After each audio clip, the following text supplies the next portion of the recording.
Sounds kind of lame, but really, it's just be nice to each other, really. Because at the end of the day, all the other things don't matter very much. The two of you are going to be the ones raising this baby forever, and you're always going to remember how your partner was with you. You're not going to remember if he was perfect at doing this, or she was perfect, or whoever our partners are. But overall, it's really important to just be doing it together as a team. Okay? Just really stick together as a team and just be really focused on the other person. Hopefully you'll always have great caregivers, but even if you don't let that stop you. Just stay a team, because you'll remember that forever. And that'll be a really important part of getting you and your baby and your family on the right start. So we have this baby that came out. This baby's fine, right? Remember, as I said, if babies need to be if they need to be resuscitated a little bit, it's pretty straightforward. 99% or something of all babies can be resuscitated pretty easily.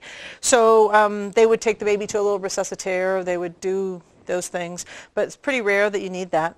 So you have your baby with you. Let's say a minute and a half has happened. The cord's been clamped now because the pulsation has stopped. We're all good. So most people are in bed and they have their baby with them. That's the usual best thing. So what are we doing from this point on? We want to make sure that the baby's adapting to this extrauterine environment. They've been in a water-filled, dark, tight environment. So the best thing for this baby, for a peaceful transition and a good transition, okay, that doesn't raise their cortisol levels, is to mimic that as much as possible. That's why it's better to have a quiet environment. It's why it's better to have the lights dimmed. Okay, when you're welcoming your baby, it's better to have connection. Your baby will remember the voices and the sounds. They've tested this out really well. Fetuses can hear your sound and your partner's sound. Whoever's around all the time, they hear it and they recognize it. So it's really important that you both talk to the baby. Okay? Like, just talk to your baby, because suddenly they're in this strange world, right? But they recognize your voices, both of you. All right, and that's really important. So the other part is you want the baby to feel snug and comfortable. All right, so once we make sure the baby's breathing okay, and we make sure we want to dry them off a little bit just so they don't get too cold. But we used to always be heating up babies, and now we know actually that they need to be a little bit cool to breathe well and to do well. So we don't heat them up as much as we used to. So we see that the baby's okay. And really, your midwife should be able to leave the baby with you, on you, the whole time, unless there's a problem, unless they're worried, okay? So the first 15, 20 minutes should hopefully just be a quiet time with you guys enjoying your baby. You're never going to have this moment again with this baby, right? It's only once. So don't ever let other people, like, if by chance you have a nurse or someone going, oh, and let's just take the baby for some, just if your midwife isn't there to stand up for you or whatever, just say, hey, you know what? If it's okay with you, we just want to have a couple minutes with the baby, all right? It's very important. Nothing's more important than your baby being with you, as long as the baby's fine. So a lot of people are going to start breastfeeding at that point. They're going to do their first latch. And most babies are pretty happy to breastfeed sometime in the first 20 minutes, but not all of them are. And you don't have to worry, okay? There's no association between a baby that doesn't breastfeed in the first 20 minutes and problems later. It's no big deal. They're not that fragile. You can go back. You can go back over and over again. And that's the next thing, too. Sometimes people get obsessed about bonding. You know, all that early work with the guy who studied ducks, Konrad Lorenz, who showed that when the ducks came out, if you showed them a rubber boot, they thought the rubber boot was their mother forever. And so, people have got this whole thing of like, did you bond? Did you bond with your baby? As though, it's a cosmic experience immediately. It's fair to say that lots and lots of people feel an immediate rush of emotion and love for their baby. But lots of people don't, who are completely wonderful, loving parents. It just kicks in later for them.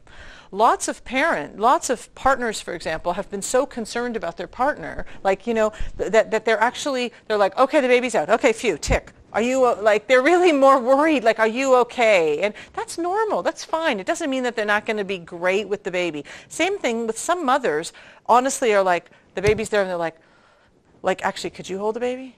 Because really they're a little overwhelmed. They're just a little physically overwhelmed, and that's normal too. So it's important, because sometimes you see these films and you think there's only one perfect way to bond with your baby in the moment, and otherwise you will have lost something, or your baby will have lost something. But people are not ducks. Okay, we're not ducks. And, you know, we're quite a bit more sophisticated than that, and babies are much more resilient than that. Okay, so even if your baby had to go to a little layettes or a little resuscitaire or have to go down the hallway for something for an hour and come back, you can make it all up to your baby. Okay, you don't have to worry. But having said that, it doesn't make any sense to spend the first half an hour when a baby's born with the lights on and everybody talking and, you know, just wrapping the baby up and passing the baby around. It's much more important for that baby to be welcomed by you guys. You're the only people that matter in that room, and you're the only people whose voices that baby recognizes, right? So it is really important for that baby's security and optimal start if you can do that. So let's say you have a baby and the baby's looking around like, thinking of something, and there's very few things the babies think of at this point, okay? And the only one really is they feed and they poo. That's about it. They want comfort, they want food, and they eliminate. That's about it. It's very, very simple. So let me show you the best mechanical diagram that I know of to really help people with breastfeeding. And over the years, helped many people. And there's just so much worry about breastfeeding. But really, if you understand it as a mechanical thing, you will be helped hugely. Just give me a second. And here is, ever played Pac-Man? Okay. So here's the thing. People tend to think, okay, I have a breast, I have a nipple at the end of the breast, I have to breastfeed this baby, so they want the baby to be comfortable, and then they think, okay, go on the breast, all right? But the thing is, you have to understand the physiology of this, okay? You have a bunch of little milk ducts that come out of the nipple at the end, 8 to 15 of them. Then you have a little collection zone for milk, here like a little parking lot. Okay? And then you have these little tributary roads that lead off to all the segments in your breast. Okay? So what happens is that if this gets compressed, okay, whatever is in here shoots out and whatever is there comes down. Okay? If you clamp here, nothing happens. Okay? Except if this happens a lot, this will start to feel like hamburger. Okay? It's bad. So the truth is, breastfeeding is really 99% about the latch. And it's not quite as natural as you'd think. And if you think about this, you know, even birds learning to fly, if you study, I don't know, I'm a bird person, I like to go look at birds and biology. And it's shocking how much they have to learn how to fly. You know, so basically you're learning how to breastfeed and your baby's learning how to breastfeed. And you will again see occasionally these videos where the baby like magically slithers up and attaches itself. And yeah, it is amazing. Once in a blue moon that happens. Just like people have orgasmic births. It's true. I've seen one in 30 years, maybe two. But not most people. So, you know, what you want to do is know the mechanics, and that will really, really help you. So here they are, okay? The baby's tummy goes to your tummy, okay? You don't like feeding sideways, like this, right? You don't sit at the table and go like this, right? And they don't either. So you put their tummy to your tummy. That's the first most important thing. The second thing is you never want the nipple, just the nipple in the mouth. What you want is them to be able to clamp down on this, okay? And if their mouth is just open like this, they're not going to do that. They're going to just go on the end like that, and you'll be like, is this right? This feels awful. No, and it's like, no, it's not right. Never let them stay on like that, because your nipples will get really sore and horrible, and it doesn't have to be a bad experience at all. So the trick is, learn the mechanics. And what you're looking for is the shark Pac-Man face, okay? This is an amazing thing. Babies do this rooting thing, like, where's the breast? Oh, it's amazing. And they really do, like they're like little sharks. And then what will happen is they will suddenly go, what? And that's the moment, okay? When you see that, and you will, really, you'll see that, what you do is pop them on. Literally pop. I'm not joking. Listen, you could travel all the way to the Jack Newman Clinic and spend thousands of dollars to get this single tip. pop them on, okay? Because everyone wants to be gentle and go like, oh, go, but then they won't actually do this. Once they've done this the first few days, the first part of the week, then they learn how to do it themselves, right? So then they go like this, like that. It's really cute to see it. It's adorable, really. And the great thing is that if you get the mechanics of this right, you may have some tingling, and you may have a little bit of soreness in your nipple, just because this is not what you've been doing with your nipples for a while, you know? But you will not have the problems with cracked, bleeding, the nightmare things that you hear from some people who really suffer with it. It's really unnecessary. And sometimes breastfeeding gets unnecessarily romanticized, you know? I mean, I don't know if any of you come from dairy farming things. I used to have a goat farm and stuff, and I learned more from actually helping milking animals, I think, sometimes as a midwife, than I learned from sort of the breastfeeding texts. And the key thing really is just make sure that the baby clamps down on this area so that you get ejection and you don't get the nipple being bit and sore, okay? Never let them sit at the end of the nipple ever. They're thinking ahead, and they think, well, I want someone else to be able to feed the baby sometime, or I want to be able later to go back to work, so I want to be able to have some bottles of breast milk, okay? That's a common thing. So here's an important thing about gadgets versus non-gadgets. Both are fine. I just want you to have the choice. So here's a breast. Here's what a breast pump looks like, okay? Right?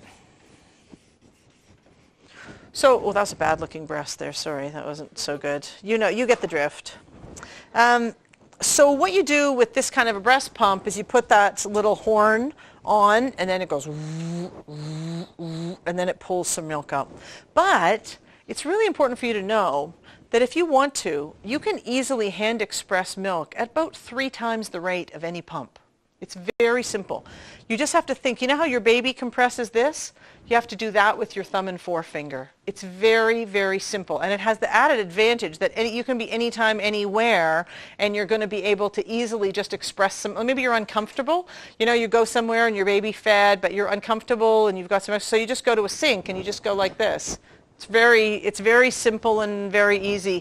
And my personal recommendation is that everybody learns how to hand express, because it makes you so much more comfortable with your breasts, and then you can handle them. It's a bit like when people say, well, how do I know if my baby's getting enough? And people go, they rush in to weigh the baby. But really, the first thing you do is you learn to think of your breast as a container of milk, right, for your baby. So you're like, okay, there's a lot of milk there.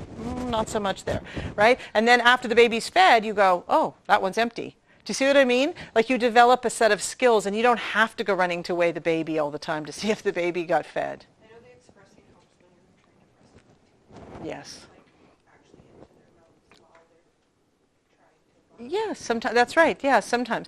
So look, if you find that you have any troubles with latching, you know, right away get some help. That's the most important thing. There's a lactation consultant, I think, that the midwives call people here with, or maybe the midwives will also be able to help you. But honestly, just if you know this mechanical trick, you wait for the mouth to open wide. Just be patient for a sec. Wait for it. Pop it on, and then it's going to work fine. So remember, the first couple of days with breastfeeding, you're going to get the colostrum, which is really important for immunization or immunological properties. But your milk itself, you're going to get engorgement around day 3, day 4. Okay, so I'll come back to that in a second. But first, I want to tell you about the baby's first exam. Okay, within the first hour after birth, the midwives are going to examine your baby. All right, so I want to walk through what they're looking for, just so you know, and what you know is, so you know a little bit about the physiology and the anatomy. So usually they're going to go general to specific and head to toe. That's the usual organized way. So if I'm looking at this baby, I say, oh, how's the baby's color? Does it look like there's lots of perfusion everywhere? And it's normal for babies to have blue hands and blue feet for the first 2 days. Okay, it's normal, completely normal. All right, so don't ever worry about that. Okay, it's also normal for them to feel a little cool there, okay, or a little cool on the tip of their nose. They should just never feel cool here. Okay, if you're ever worried, are they warm enough? Are they okay? Just put your hand on their chest, on their abdomen. That should always feel warm. But there's far more risk to babies by people overlaying them and trying to make them all hot than them being a little tiny bit cool. Okay? So you don't have to worry about overwarming them, all right? But a little bit of blue here and here, here and here, that's normal, okay? Not to worry, all right? So then they're going to be looking about symmetry. Basically, we have 2 legs and 2 arms. Does it look like everything's moving the same? And the reason I'm looking is because that baby came through. I want to make sure that there was no pressure on the shoulders or anything, right? So that's what they're going to look at, right? And they're going to look at the general. Is the baby, you know, nicely alert? Is the baby sleepy? Is the baby irritated? Is the baby a little bit flaccid? Do we need to stimulate the baby? They're going to look at those things, all right? And then they're going to go specifically. They're going to start at the top usually, and they're going to check that the fontanelles, the soft spots, are there, and that's what allows the baby's brain to grow so quickly. Okay? Once in a while, babies can have, first of all, babies can have that little cone head. That's going to take a day or 2 to go down. They might have a little bit of bruising. Don't worry about it. It's fine. Okay? Secondly, once in a while, if babies were in a bit of an unusual position for a while in the pelvis, they can come out with these little things called cephalhematomas or cephalhematomas, which are basically like a bruise in between the bone and some other tissue. So they can have little bumps, like little baby goats, little bumps. And those things take a little while longer to go down. They take, you know, a couple weeks to go down. So they'll just look at them and just keep an eye on them. So then they're going to look at the ears. And remember, midwives do hearing tests in the first month of life, right? But your baby can hear from the beginning. All right? Then they're going to look to make sure both of the eyes look normal and fine. They're going to look at the nose, make sure the babies are breathing okay. Remember, babies have breathing that's not like older kids or adults. Babies have breathing that is designed to freak you out, okay? They breathe irregularly. So they can be like this. They'll be like this.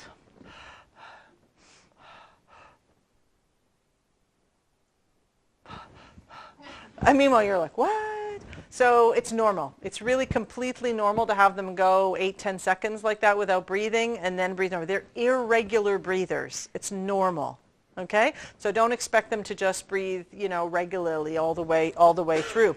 But what they're going to listen to is make sure that this baby doesn't have too much mucus. Mostly they're fine. Babies in the first day or 2 always have some fluid left around their lungs coming up. It's normal. Okay? It's just normal. So just be prepared for the first 2-3 days. Your baby every so often is going to go like this. Like this. And all you just do is turn the baby to the side and just wipe away. There's going to be a little bit of clear mucus that comes up from their lungs. It's normal.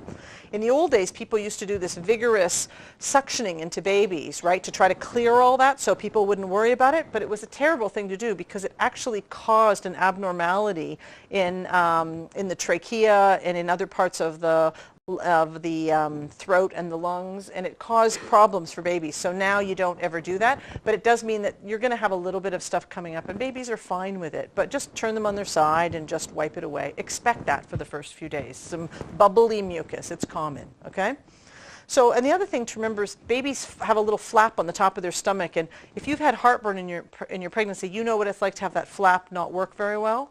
Well, babies, theirs doesn't know what to do yet. So sometimes it works and sometimes it doesn't. So you can be feeding your baby, right, day 1, day 2, 3 weeks even, and you think everything's great. You put up the baby to burp like this, and the baby goes, bleh, and it all comes up, the whole feed.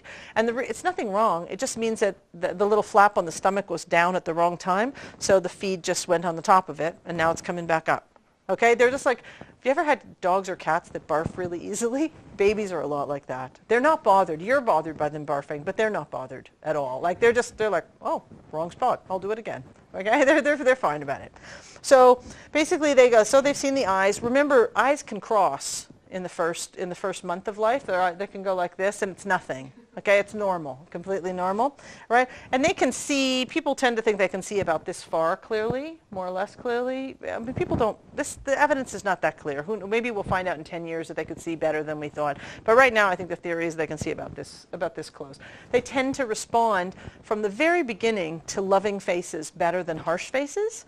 And interestingly, they do tend to respond a little bit more to contrast. So sometimes couples will say, why does the baby always look more intently and seem to enjoy being with this one than that one? And sometimes if you have really dark eyebrows or dark hair with pale skin, for example, the contrast really gets their attention. So they'll be like this. Like that, and then someone comes along who's just, you know, all sort of one color, not so variegated, and they're like, oh, I'm going to sleep. All right, so don't take it personally. It's just a feature of as they develop their eyesight, they definitely respond. There's really great research on this one. They really respond to loving faces, and they also just are curious about contrast. Okay, from the very beginning. Okay, so that's their eyes. Then what they're going to just do is with a glove finger, they're going to check to make sure that the baby's hard and soft palate are there, just to make sure that everything's normal for breastfeeding. They're going to check their reflexes as they go, so the sucking reflex, the rooting reflex, where's the breast one? You know, they're going to also check something called a little startle reflex. So what they'll just do is just gently bring the baby up like this, let the head go down, and then what you see is the baby goes like this, which basically is because they're wanting to hold on. But it's really an amazing reflex when you think about it. And what happens is that babies tend to lose it fairly quickly, but mostly it's because we don't use it at all.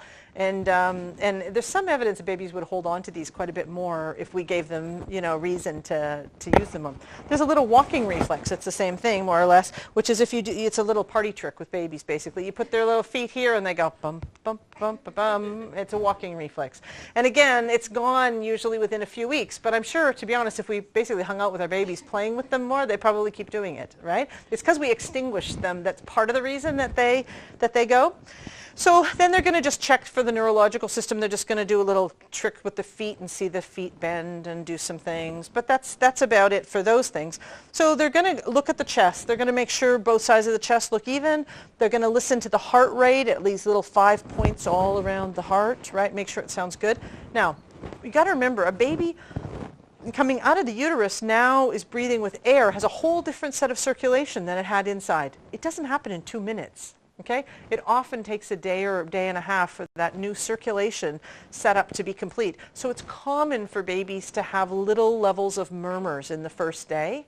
Common. Okay? It's nothing to worry about. So if someone says something like, oh, I might be hearing a little murmur, don't worry about it. Okay? 99.9% of the time, these are completely transient, normal features of them changing from fetal circulation to outside in this world circulation. Okay?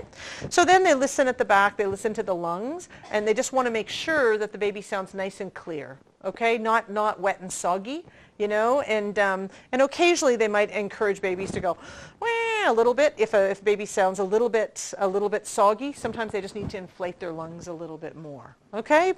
But usually people don't need to do anything about it. They're going to look at the baby down the spine, make sure the spine's okay, make sure everything looks great with it. Okay? They're going to look down here at the umbilical cord. They're going to make sure that it's nicely attached. So here's the deal with umbilical cords. They're going to cut them. Okay? It's going to dry off in a week or so, and it dries by this funny process called dry gangrene, basically because we've cut off the blood supply to something that was previously a living piece of tissue. So if you put your nose near, they really don't smell very nice, actually, is the truth. But it's normal. Okay? It's normal. And the best thing you can do is nothing. Don't put anything on them. Just leave them exposed to the air, because the faster they're out there exposed to the air, the faster they just dry up and shrivel. Okay? Now, let's say you have toddlers visiting. Your biggest fear, everybody's biggest fear with the first baby, I think, and this one is, what if someone pulls the cord off? Right? Everyone's terrified. Like, what if I knock the cord off?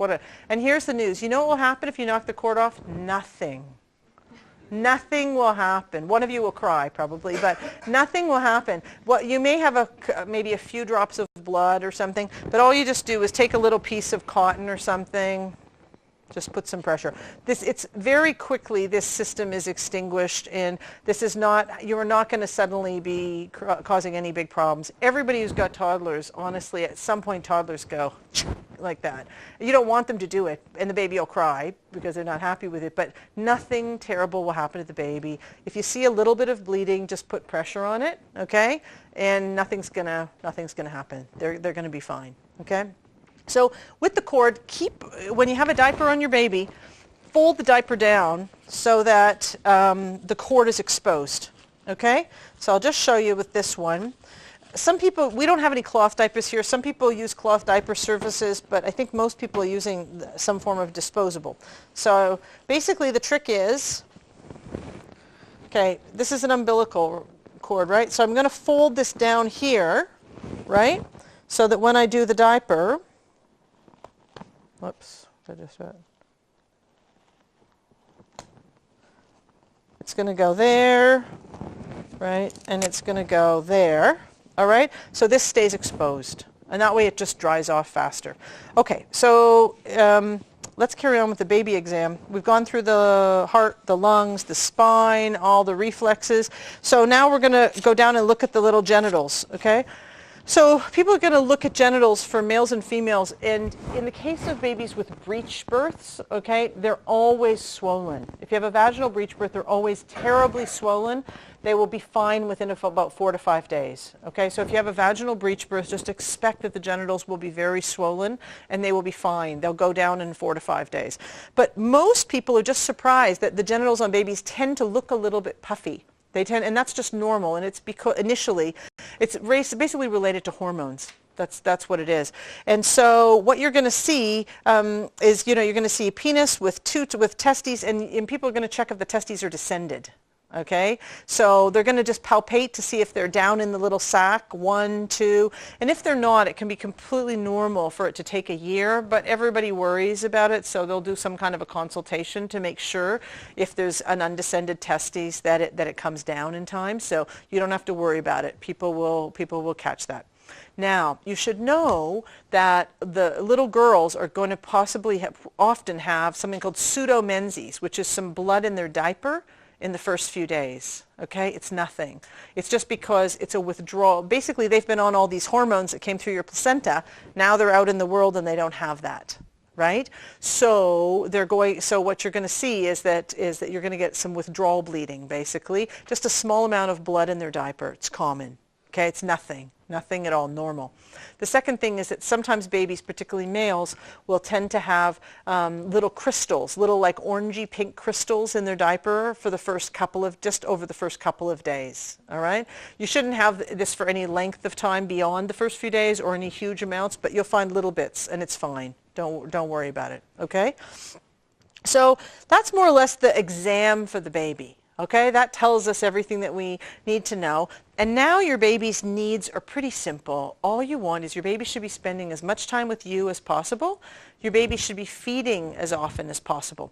And the single thing that surprises people breastfeeding the most is how often you have to do it with babies, because they have these little stomachs, right? And it's really true that when people feed formula to babies, it tends to overwhelm their digestive systems a little bit and it knocks them out a bit. So it's true. When people say, well, I want to give my baby formula because they'll sleep better, and someone will say, well, it's a myth. It's not a myth. They do sleep better, or not better, but they sleep longer because it's a different digestive process with it's a different set of constituents. But if you're breastfeeding, one of the things you have to be prepared for is that you need to breastfeed a lot, right? You're going to often be going on the breast, okay? Because baby stomachs are little, they digest the breast milk fairly quickly, and then they want and need more. And they also have to breastfeed a lot to sort of prime the pump, in a way, to produce it, right? As I usually say to people, breastfeeding for most people gets really easy after 2 weeks. For some people it's not hard right from the beginning, but for lots of people the first week is quite a chore. It's just really new for them. They're not used to sitting around as much too. Active people are not used to sitting around and breastfeeding that much, and it can be an adjustment for them. So a couple things. Always have a pitcher of water beside you, because you lose lots of fluids after birth, and you lose lots as well when you're breastfeeding. So always have a pitcher of fluid. And all the books that you really wanted to read, or all the series that you really wanted to watch, now is your moment. Okay? This is your moment. Also, get people to help you. Okay? It's not that much use to have people coming over to see the baby and toss the baby around, but it's really helpful if people bring you food. Okay, so try to, and here's, we all have families, right? Families, the gift that keeps on giving, right? And some of our families are really just incredibly helpful and intuitive, and they figure out what we need. And sometimes people care about us, but they really don't have a clue, and what they do is just add to our stress. So here's what I'd say is, there's no time like the first couple weeks to really define the tone of how you want to have your home with your baby, and you guys take charge, and just be really clear, so that if you don't want people visiting at a particular time, no matter who they are, you need to set that right away. Okay, it's much easier. Otherwise, you've got everybody in and everybody telling you what to do. And I can't tell you how many calls over the years you get by day 5 of people going, you know, my mother-in-law is saying this and my sister's saying this and now they won't leave and, you know, that kind of stuff. So try to just control your family, control your friends. And if you do it right from the beginning, even if people think, oh, they're a bit odd about the way they want to do things, who cares? It's your situation. So just try to define the way that you get help, right? So we have a healthy baby. We have a baby that's breastfeeding well. What are we going to expect to see? Well, you're going to see this baby pooing a fair number of times, right? Probably 3-4 times a day. And the breastfed stool is usually pretty watery and yellowy. It can change colors. The first few days with your baby, you know, your baby has that meconium, which is kind of black-green tarry stuff, and then it transitions, right? And then it becomes that yellow, runny breastfed stuff. If you're formula feeding, what you're going to get is a more pasty yellow, more solid stool. So they're quite different. All right. So now we have to think about you. What's happening with your body? So postpartum, here's what's happening with mothers. Remember how we said before that before you're pregnant, you have a uterus like an upside down pear and it's really little, right? Then it got all the way up to like 30 centimeters, right, with the baby in it. And now what's happening is in a very short period of time, it's amazing when you think of it, this uterus has to come all the way back down to almost this size. It never gets exactly that small again. It's never that small, which is why people tend to have more heavy periods afterwards, after they've had a baby, because their uterus has got a bigger space. It's never quite as small as it was before. So let's say this is where the pelvis is, okay? What's going to happen is that immediately after the birth, if this is your belly button, after this sort of wedge of muscle at the top of the uterus has pushed this baby out, you're going to have a uterus that's somewhere around here, okay? And what's going to happen is if you need to pee or something, you have a full bladder, it's going to push it up here, up to the right, and you're going to get a bit more bleeding. So the first thing new mothers have to do is remember to pee frequently. Okay? It's one of the best ways you can protect your uterus from having too much bleeding. All right? Now remember the placenta, which is often about this size, right, was attached into the wall. So all of that area has potential blood vessels, right? So you want to keep the uterus tight. That's the idea. And as it gets smaller, what was maybe a space that was this big becomes this big. Can you see that? But if you get too tired, if you go up and down stairs too much, if you let your uterus get really big because you need to pee, those kinds of things, what will happen is as this rises, this area where the placenta was attached will open up again a little. And that's how people end up with those postpartum hemorrhages that you hear about, okay? So the things you can do to prevent that are, even if you're a super healthy athletic person, don't feel that you need to prove that in the first 3 weeks afterwards, okay? It's not a great idea. It's a great idea to go out and walk a little bit, 5-10 minutes or so after the first couple of days, but really until the uterus is all the way back in the pelvis and so small that there's no real bleeding site anymore, you want to just take it easy, okay? What's that? Yeah, exactly. And some have watched movies, read good books, enjoy company, eat. That's right, exactly, those things. Honestly, there's a very interesting phenomenon right now. I don't know if any of you have read about it, but in New York City and in Toronto, lots of middle-class, upper-middle-class people from India and from China have gone back to hiring traditional first-month caregivers that they always had before at home, but they didn't feel confident before to work with here. And so what it is that there are rules for pretty much everybody in Asia and many other places too. The idea is that women aren't really supposed to leave their home much in the first month afterwards. They're supposed to be looked after. and that's the best way that they're helped with their baby and to make a nice recovery, and they're spoiled, frankly, is the idea, like in the nicest way of the word spoiled. And so it's interesting to see there's this thriving business now of all these women from China, from India, who specialize in just looking after mothers and their babies for the first month.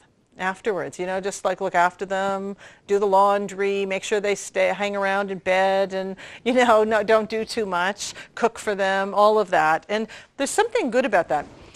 There's this big misconception about how natural birth is supposed to work. And I understand why it happened, right? I mean, we had a situation where in North America in the 1950s and 60s, we tied people to beds. We gave them scopolamine drugs. We did routine episiotomies and forceps. And we medicalized birth in a way that helped nobody. It was a bad idea. It was just bad. So part of the birth movement and the idea of normal natural birth was partly to prove that people were not sick, right? That they were well. So out of that came kind of this mythology that if everybody's really just normal, they can just have their baby and pick up their baby and just carry on, and this idea that when people, live healthy lives in agricultural communities, they just give birth to their baby and then they're back in the field. Okay, I can't tell you how completely off the wall that is, because pretty much every traditional culture has a culture of somewhere between 3 and 6 weeks afterwards where women who normally work really hard every single day are cared for by other people, right? This is a complete bizarre fantasy that, people have. Doesn't mean that there aren't a few people who can do that. Of course, there's always a few people. But really, that's not your model. Like, it makes me really sad when I hear that people are off at the mall on day 3, because I think then you hear, oh, they're having trouble with breastfeeding, etc. And partly it's because it is its own kind of work. It's just a kind of more passive work than most of us are used to. You actually really need to sit around, drink a lot of fluids, be relaxed, do all of those kind of things. And then, if you do get a bit stir crazy in your house, by all means, like after the first 2-3 days, go out for a walk, 5-10 minutes, just go slow. But it's going to take at least 2 weeks for the uterus to come back down into the pelvis, okay? So nothing vigorous before that point. No running up and down stairs. No lifting heavy things. No reaching up over your head in a big way to get things, because that basically causes an opening here. In the same way, interestingly, that we know that people who work in those jobs on assembly lines and reaching high have higher rates of miscarriage as well. So please, even though you're healthy and well, 2 weeks at least, don't do anything vigorous, okay? And then just gradually do it. By the time you get to 6 weeks, honestly, you can then go do whatever you want. I wouldn't recommend CrossFit training, but if you're a CrossFit person, go do it, you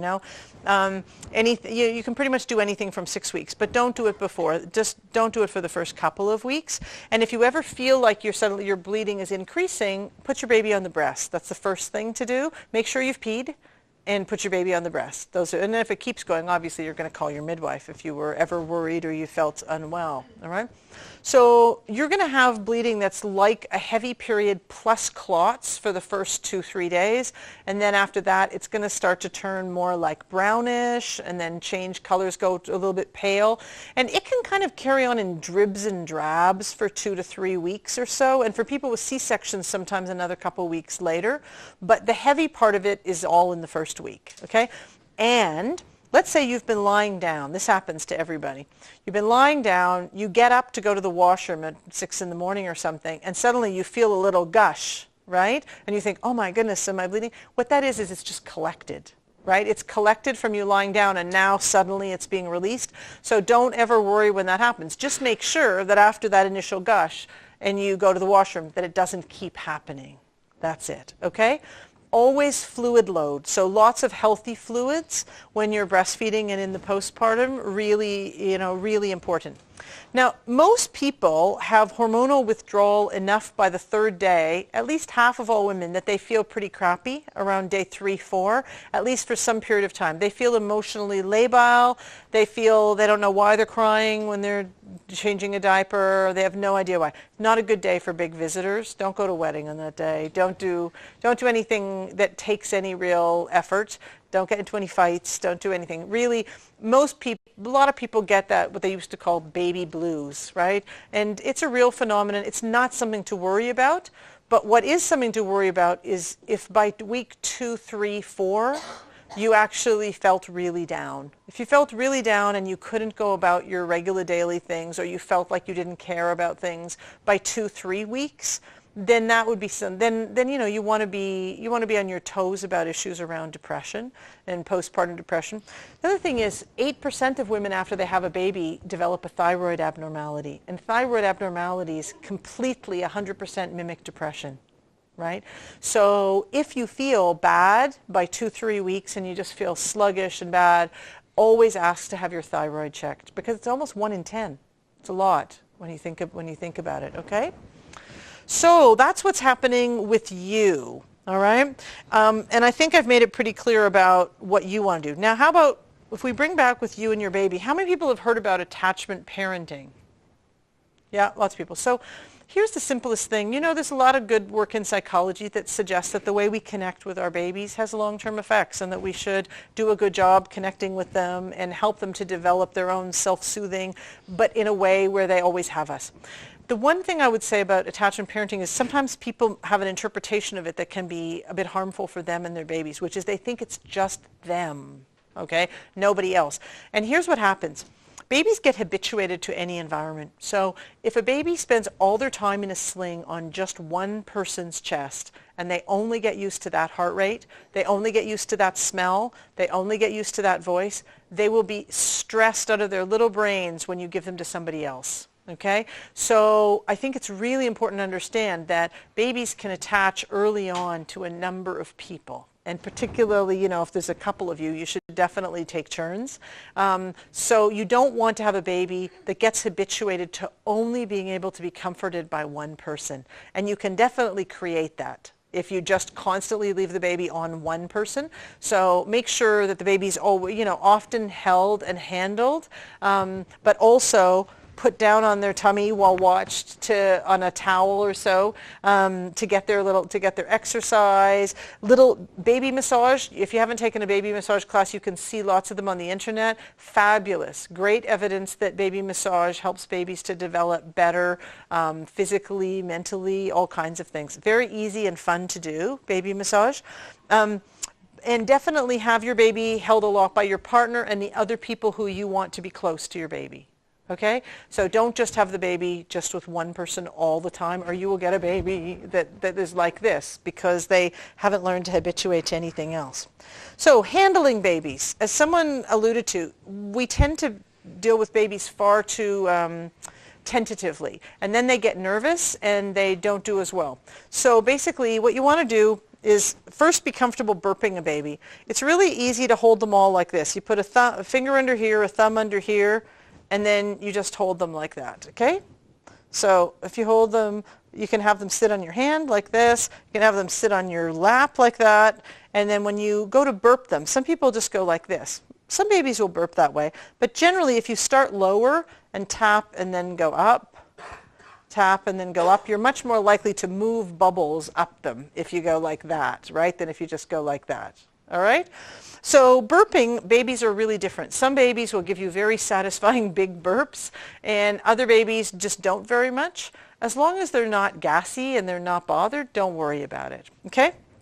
The next thing is, babies can't move their intestines a lot by themselves, so you have to help them a little, all right?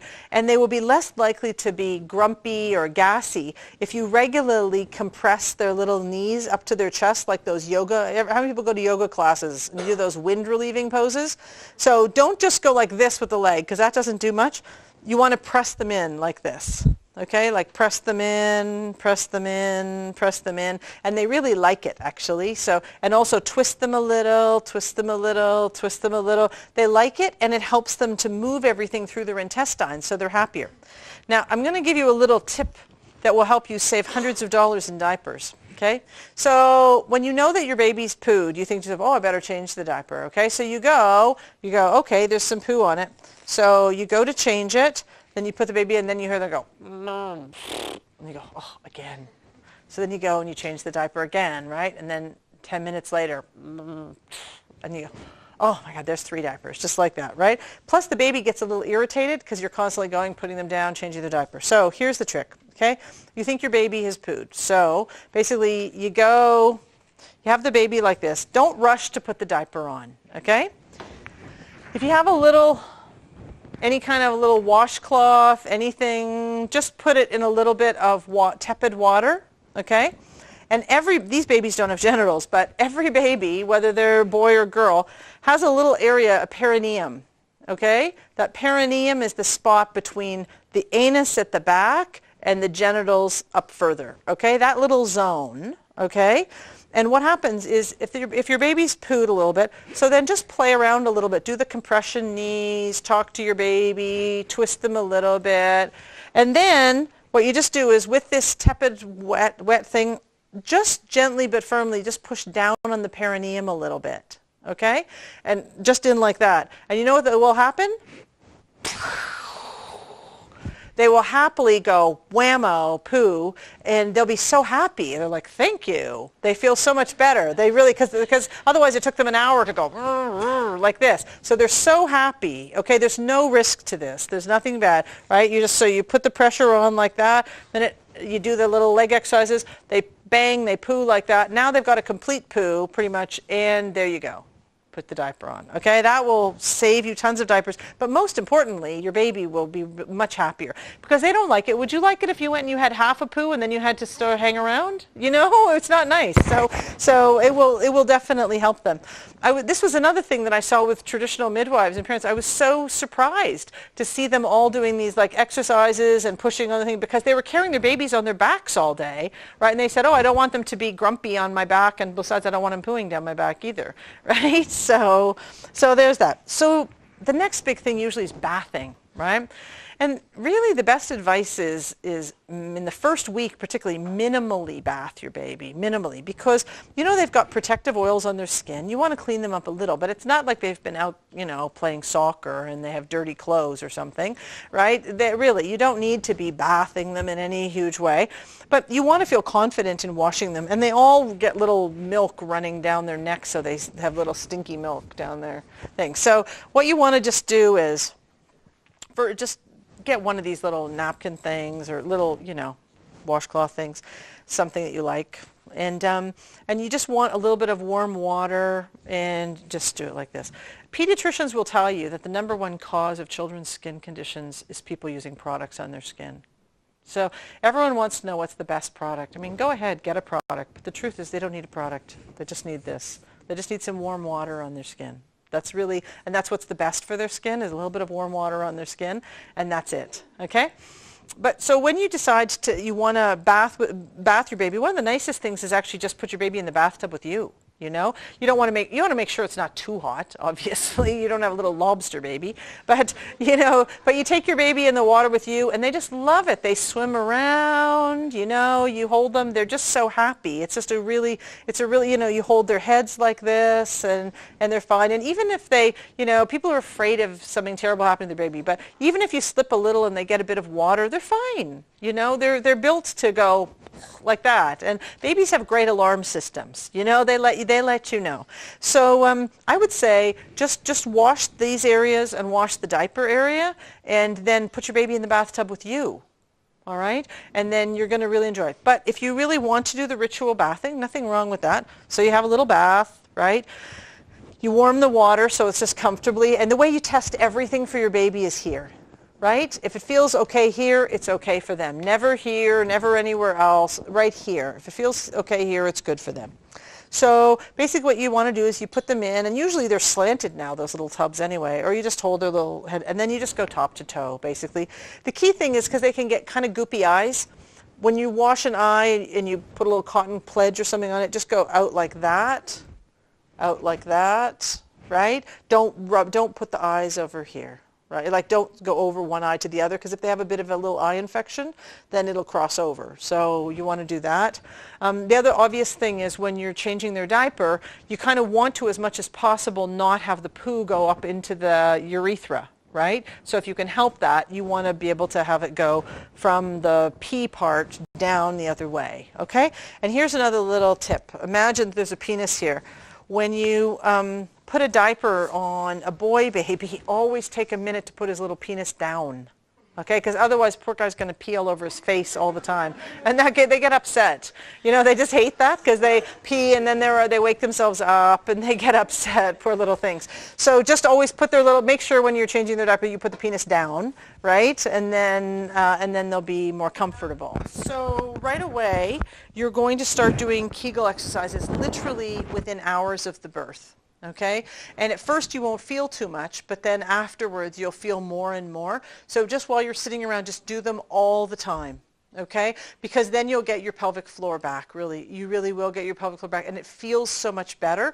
And people who do pelvic floor exercises have very, very low rates of urinary incontinence or discomfort and heaviness. But people who don't, sometimes the blood collects there for a while, and then it can be sore and heavy, and it's a little harder to get that back. So a lot of people ask, like, oh, when can I have sex? Well, you're a grown-up. You can have it whenever you want. But, people are really variable in terms of the way they respond sexually to things. I've had people who want to have sex on day 3 or 5 and are saying, can I do that? I think that's pretty rare, though, I have to say. Overall, I don't see that many people where people are feeling that much like they want to have sex much before the first month. That's just what I observe over time.